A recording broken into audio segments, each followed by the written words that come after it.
Well, get ready. Many everyday items are about to get a lot more expensive. Today, the Trump administration raised tariffs on billions of dollars in Chinese goods.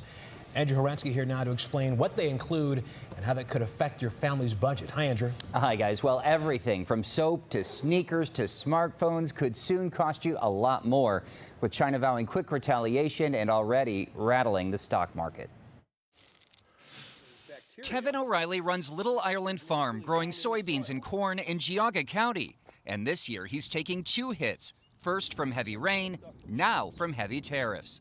So it just adds to the stress. For years, the father of four sold crops to China, who paid good prices. But last year, in the first tariff hike, saw China buying less, forcing him to sell for less. It's a huge percentage of the soybean market.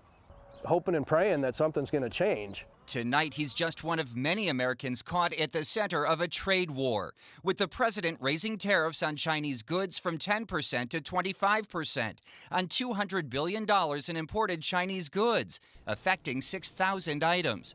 And not just big-ticket buys such as cars, but big-box items such as screwdrivers, even groceries.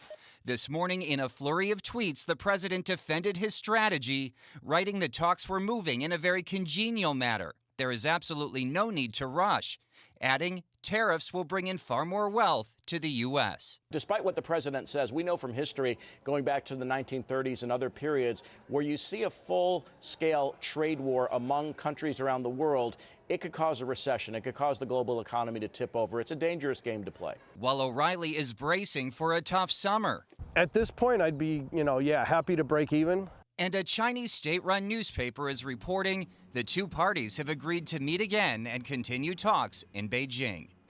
This afternoon, I spoke to Mike Neuendorfer, founder of Advanced RV in Willoughby. He tells me they purchase air conditioners from China and worries they'll have to pass on their increases. Just another example of the potential impact this could have on us in many ways we have not yet even considered. Russ? So true. Andrew Horansky in the newsroom. Thank you. Sure.